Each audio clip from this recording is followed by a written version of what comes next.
last question. Very quickly, sorry about it. Mysterious Dwarves is the name of a First Division football team from which country?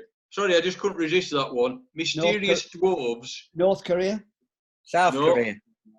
No, I'll give you a geographical clue. Africa. Egypt. Madagascar. No. The Halawi tribe. Cameroon. You've heard the one No. about the Halawi tribe, haven't you? I have, yes. They're very short and they're in Where? this field of long grass, and you can hear them going, "Where the hell are we?" You've cleaned that one up here. Anyway, Ghana. Ghana. The mysterious Ghana. Ghana.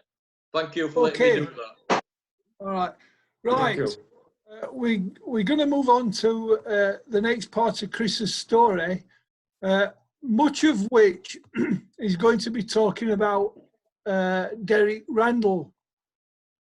Now, just to give you an idea of how good Derek Randall was, he was born in 1951 in February at Retford, and he was a right-hand batsman. His test career for England, he had 47 tests, scoring 2,470 runs at an average of 33.7. He had 7 centuries with a top score of 174. Now, in his 47 tests, he also took 31 catches. Right. And he also had an unknown number of run-outs and runs saved by him in the field. The 174 high score was against Australia, and it's the highest by any Nottinghamshire batsman in history. He was an Ashes winner with England in 1977. And at Headingley versus Australia, he caught the final catch to secure England's victory and the Ashes. That 174 was in the centenary test. Right, okay. That's right. That's where the famous quote when Lily was bowling to him, just beat the outside of the bat. And Derek said to Lily, "It's no good bowling balls like that. I'm not good enough to get near it."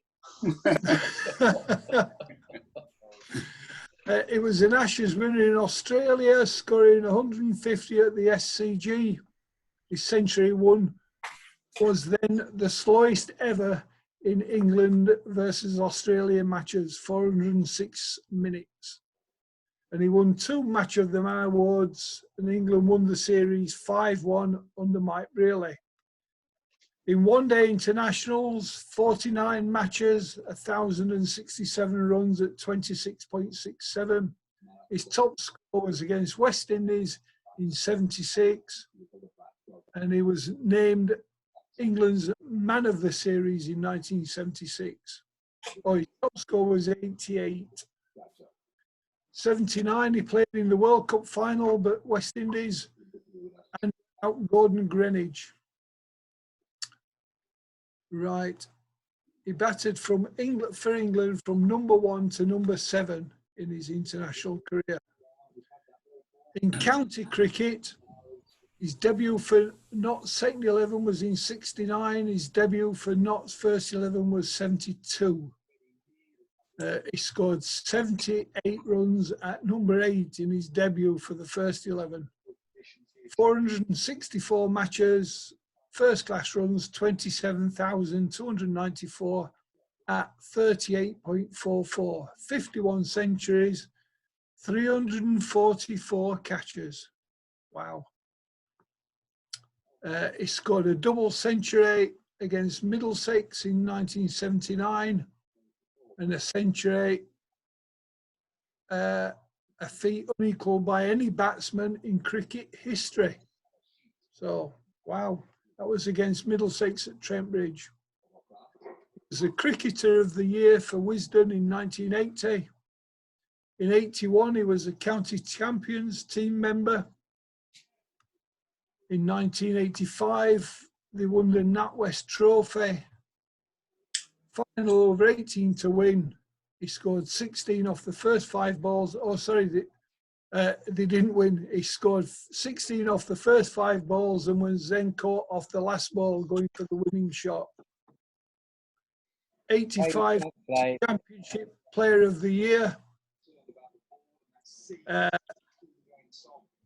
Again, 87 champions, Nottinghamshire. 88, highest score of his career, 237 versus Derbyshire. In 89, a Benson and Hedges Trophy winner. 91, Sunday League champions, involved, and he was in 3 century opening stands. 91, he finished top of the Nottinghamshire averages for the 6th time and was a NatWest Trophy winner.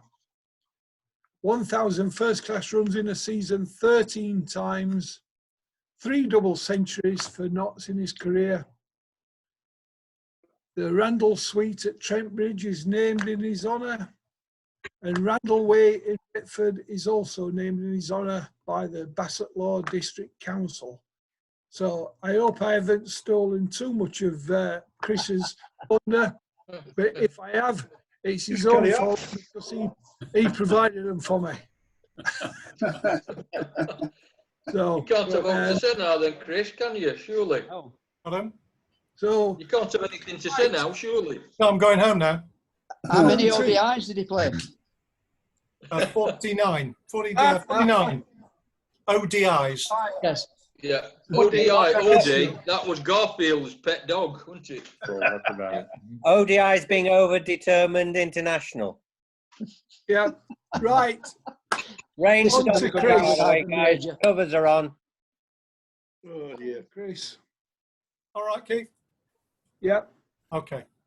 Guys, just a reminder, these are basically my dad's words from his unpublished autobiography. At the stage I'm picking it up, he's been captain of Retford in numerous championship teams, several of them with our friend Keith. He's captain of Notts in the 70s. His protege is Derek William Randall, who is a Retford lad, a teenager with immense talent and ambition. So if Keith's giving you the stats of that wonderful player, this is more personal. This is my dad's relationship with Derek. Okay. Brilliant. If I'm going to try and share with you some of my memorabilia and my dad's, got far too much. So in the future, Keith, if ever you wanted me to come to a meeting, I'll put a display on and let people have a proper look if they want. My phone's going. Chris. Oh, Chris. sorry. Chris, you say unpublished, but you do realise after this episode, you have effectively published your dad's memoirs on the website. Okay. I hope everyone looks at it. We will promote it. Yeah. Definitely like a museum, your house, Chris. isn't There are it? several parts that will never be spoken No, or published. I can understand that. Anyway, do you want to continue? I'll Chris, tell you 'cause- privately. Yeah. Do you want to Come on, my continue, friend. Chris? Because we don't know when Keith's going to come back, do we? It might be kidnapped by aliens. While Keith's on his mission somewhere, just to say, guys, that Derek Randall is in the 100 Greatest Notts Players album book. Only the greatest players get 2 pages, and Derek is one of those people that in this book he gets 2 full pages, and it's a very good write-up of the man's career. So that's the 100 greatest we're talking about, one of the 100 greatest.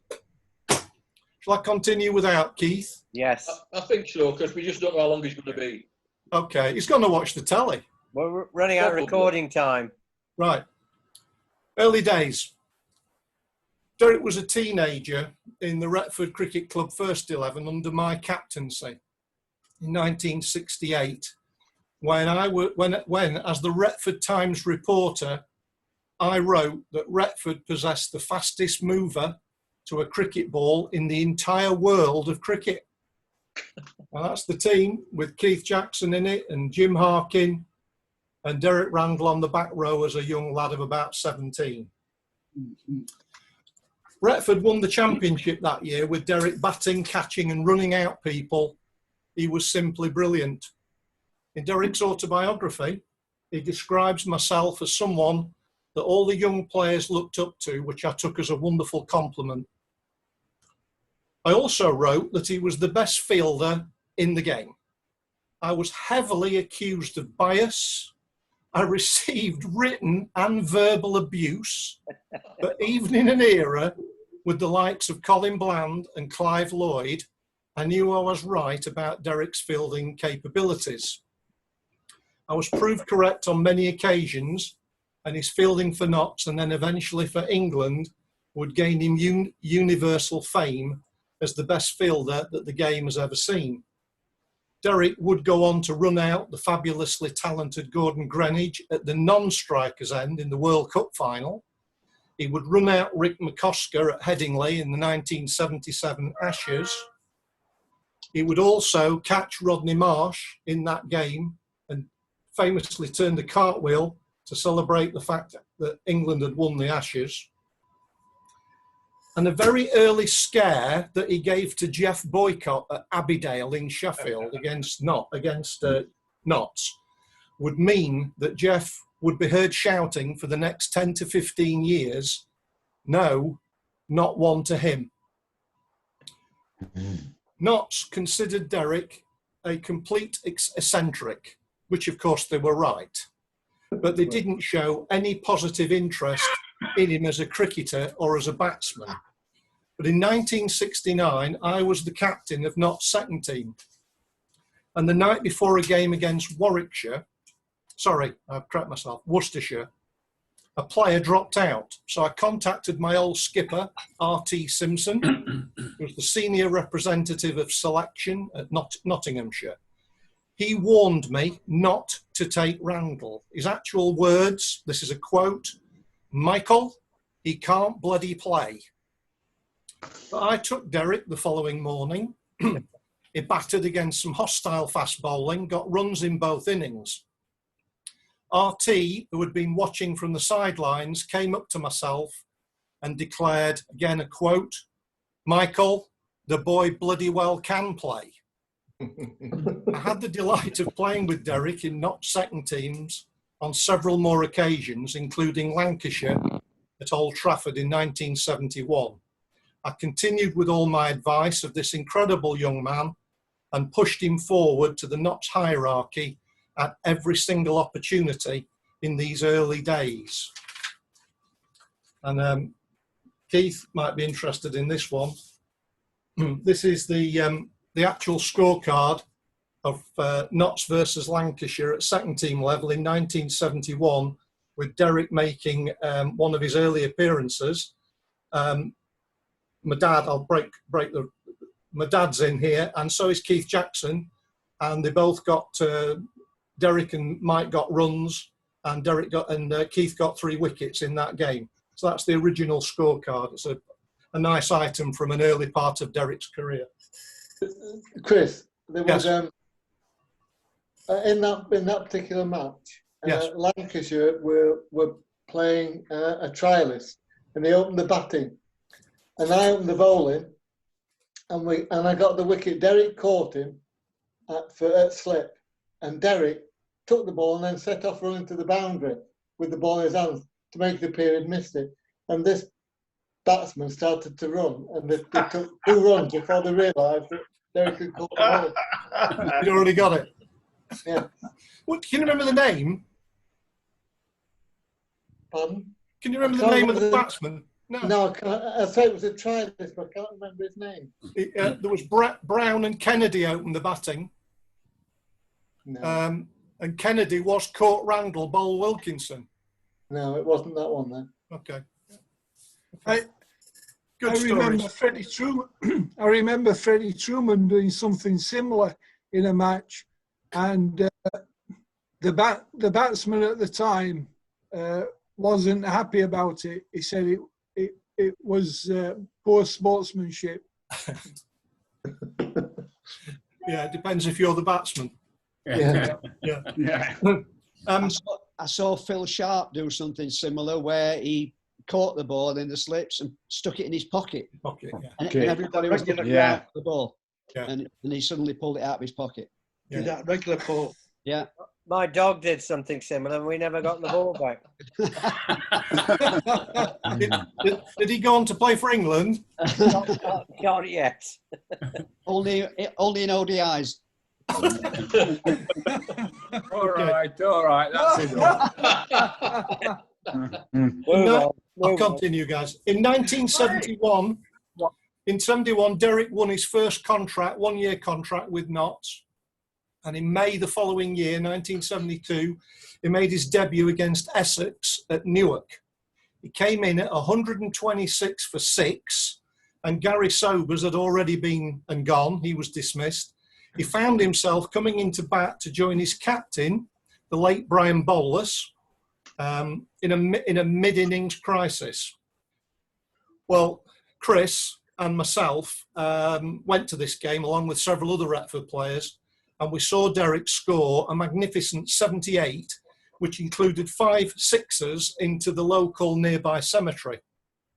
He put 80 runs on with Brian Bolus against a first-class Essex attack, which included Keith Boyce and John Lever. The umpire, by the way, was one H.D. Bird. What a debut. And for this, Derek was given a Man of the Match award of £30 in front of only a handful of spectators at the end of the game. Throughout his early career at Nottingham, no matter where he was in the pavilion, fielding, or quite uncannily, even if he was batting, he sensed I'd arrived, and he automatically and always quietly waved to me in acknowledgement. We were so close in mind and thought at that time. In '73, I remember seeing him win his first ever gold medal in a Benston Hedges game against Lancashire at Trent Bridge. He ran out both Farouk Engineer and Clive Lloyd in consecutive and identical manner. He'd previously scored 56 in 70 minutes, and he also flung himself goalkeeper style to make a magnificent catch off Gary Sobers to help Notts win the game by 22 runs. Derek was capped by Notts at the end of the year on the final day of the '73 season, and he prospered to become one of the leading English batsmen in county cricket, establishing, as you've heard from Keith, several batting records which still stand to this day. His appearances by this time for Retford have obviously become diminished by his developing career. But at the start, right at the start of the '74 season, he played for Retford, and he opened the batting with myself, and he played an amazing innings of 94, and we put 116 on for the first wicket. I got 30 odd, and that was another very proud day spent with Derek. That's an old picture of my dad and Derek after their century opening partnership in 1974. And shortly after this match, Derek was selected to play for the MCC against Hampshire at Lord's. So that was the start of his recognition, really, in higher cricket. And then in the story of Derek Randall and myself is only 3 years after that picture was taken, we get to the centenary test match in March 1977 at the MCG in Australia. This was in fact the 800th test match ever played. This is the programme from the centenary test, which is quite rare. It's now signed by Derek, and quite a collectible. In this programme, Derek gets 4 lines, because no one's ever heard of him. He's on his debut for game against Australia. He's a young lad. There is 4 lines of information in this whole huge catalogue of the programme. Just bear that in mind. Well, Derek sensationally scored 174 off 353 balls for England in the second innings of this match at the MCG, chasing an impossible target of 463 because of Derek's innings. England just lost by 45 runs. And that, ironically, was the same margin, identical same margin of defeat as the very first Test match in 1877. Wow. Derek took on, obviously, Dennis Lillee, who was in his pomp, who was at his best, and everything else that the Aussie bowlers could hurl at him, but he scored 21 boundaries, and for his innings of 174, he was judged to be the centenary Test match man of the match, despite being on the losing side, which doesn't often happen. And he did all of that in front of Her Majesty the Queen on day 5. This is a very famous photograph taken, I think, by Patrick Agar. This is Dennis Lillee bowling very fast bouncers at Derek, and Derek took him on. No helmet, no protective gear in those days. Rod Marsh keeping wicket, and Derek's there hitting him in front of square for another boundary on the way to his 174. Derek, being Derek, had obviously nothing prepared for the fact he might be the man of the match. This is again another famous photograph of Derek collecting his man of the match award, for which he got 1,500 Australian dollars, which was a bit more than what he got on his debut at Newark a few years ago. This is what Derek said in his acceptance speech. He thanked everyone for coming, and he also wanted to thank Mr. Lillee for the bump on his head from one of the deliveries that struck him just below the temple. That was his acceptance speech. And that is Derek. I mean, you know, just off the cuff, hadn't thought about it. Thank you all for coming. There was 61,000 there on day 1. I've mentioned Cricket Battles, my book. And this book is the one I showed you a few weeks ago that Brian Lara had signed. It's the greatest cricket battles in post-war history. And Derek is given full credit for that innings. It's called Randall versus Lillee, and it goes into some detail of how he did what he did. It's now very much cricket history, and signed by Derek for my dad.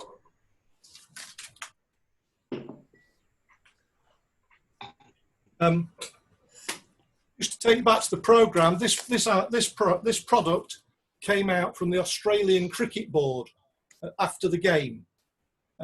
It's very, very detailed. It gives you a fantastic insight into how they got all the old Test match players there, including the oldest living players were all in attendance, Larwood and Vose, etc. In this post-match magazine, Derek has a chapter and 9 pictures. So after the game, the Australians certainly knew Derek Randall.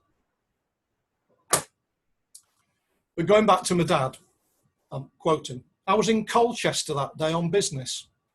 My hotel had no radio in the bedroom, so I got up in the middle of the night. I went and sat in my car in my pyjamas wrapped in 2 rugs, and I listened to every ball. Later, I saw most of the play on video and thought to myself, little Derek Randall from Retford squaring up to Dennis Lillee. And then that's the video that my dad watched more than once. That's an old VHS video of the centenary Test. And a couple of 3 years ago, I had it converted to DVD so that I could watch it as well, because I haven't got a video. So that's, again, an amazing account of that particular game in Australia. And it was watched many times by my dad. When I returned to Retford and Derek got back to the UK, there followed a triumphant journey for Retford from his family home, which was near the Retford Cricket Ground, to the Retford Town Hall for a civic reception. And he did that in an open-top sports car, which I, Mike, had the honour of driving. And this photograph, I've just highlighted where my dad is because he's in the driver's seat. You can see him down here. This is Retford Market Square, which was absolutely hugely full of people. And my dad drove Derek all the way through the streets of Retford to get there. The town turned out in their thousands into the market square, and Derek appeared on the balcony with a News at 10 crew. The event was a very happy and memorable one.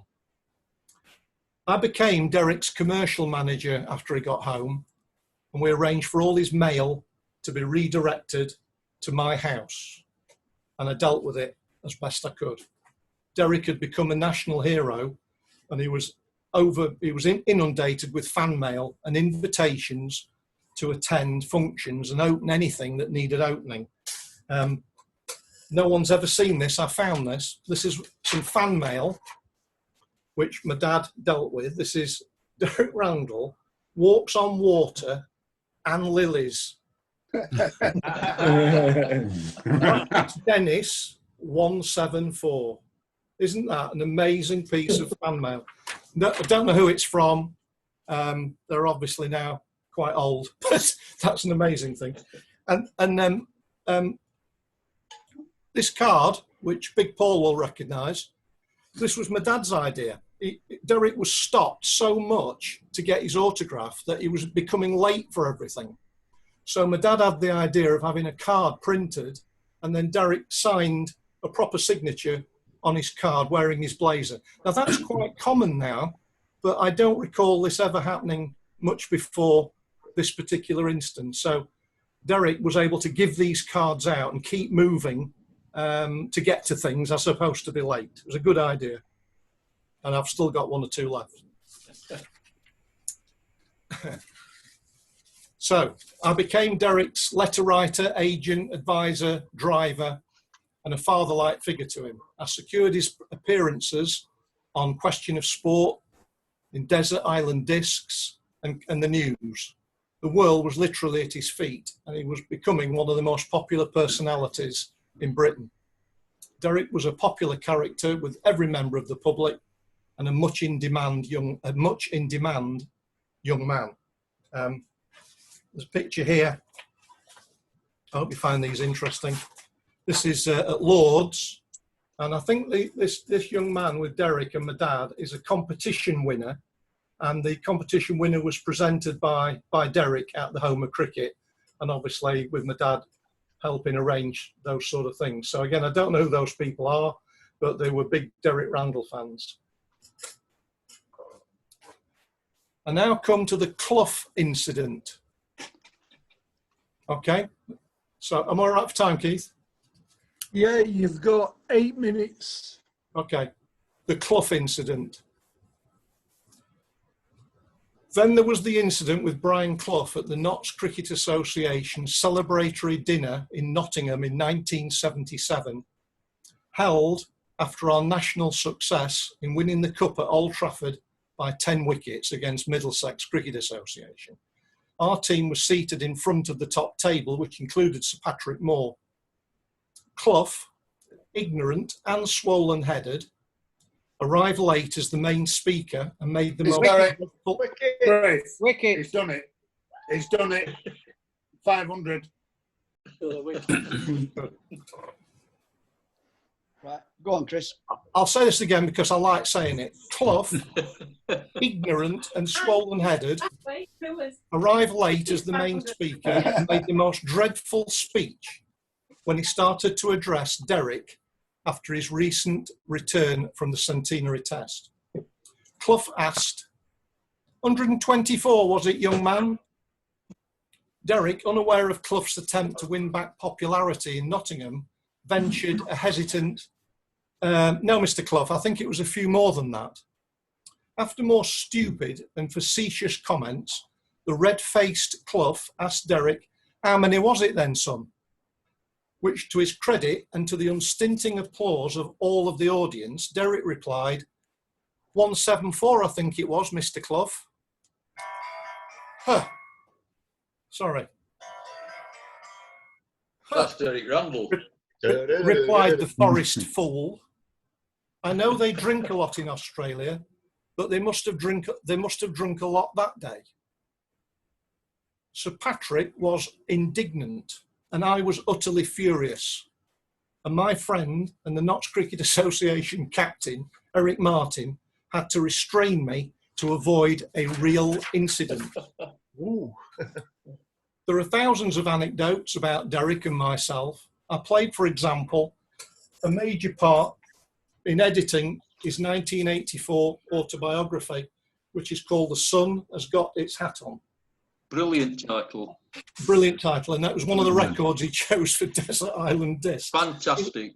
He was singing this when Lily was bowling at him. I mean, well, you know, and my dad's he corrected many errors in the original draft with Derek at his Nottingham home, and it took the whole of one day. On September the 15th, 1978, a disaster happened at Retford Cricket Club. Following an arson attack, the club's pavilion was burnt to the ground. That very same week, Derek, who is now an established England player, visited the ground with the press, and he lent his name to the publicity campaign to help with the rebuilding of the building. This was hugely influential, and that's an original press photograph of Derek at the scene of carnage with nothing left of the pavilion. The seats you see at the top of the picture are actually the seats from the cricket pavilion at Bramall Lane, and several of them perished, but about half a dozen survive to this day. The club acquired them when they knocked the pavilion down at Bramall Lane. Yeah, keys are in. Hello? It's not locked. It's all right. Chris. Yeah. Just a bit of news. Stuart got Craig Brathwaite for his 500s, which is the same player that Jimmy got out for his 500s. Good quiz question on the memory show about 5 years from now. Week. On the Sunday morning, 13th of July, 1980, barely 2 years on, It's a quiz question. Derek opened the 5 pavilion years' time. with myself at Retford, and then went on. That's Derek opening the new pavilion at Retford. If you can see that picture, he's cutting the ribbon there in 1980. He then saw me go on to get 93 in the afternoon match before I was adjudged LBW, but that is another story to recount on another day. I'm nearly there, Keith. All right. 3 minutes. How many? 3. 3. Okay. Well, I'll give you the edited version of, in 2008, Derek Randall, Mike Brearley agreed to be Retford's guests at the 150th anniversary dinner held at the ground. And those two men hadn't met for 10 years.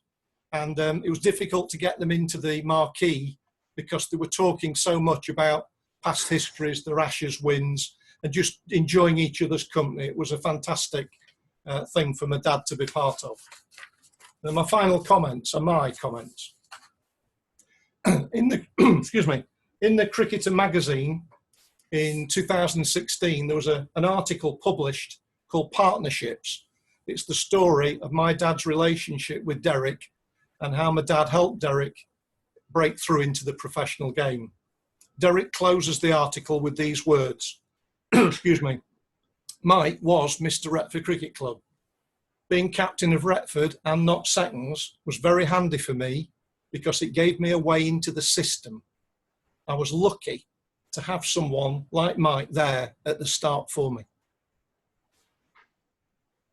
I haven't done justice to either of them because there are that many stories and that many anecdotes, but I hope I've given you an idea of how close they were and how respected they both were to each other. So Keith, that's the end of part 5. Brilliant. Fantastic. Thank you on their behalf. Is Derek still around, Chris? Right. We've just got 1 minute, 1.5 minutes left, so we can't really start much up. Has anybody got anything to say at the moment? Well, I just wondered. Yes. Oh. I'm not here next week. I'm going to Windsor Castle to get an ODI award.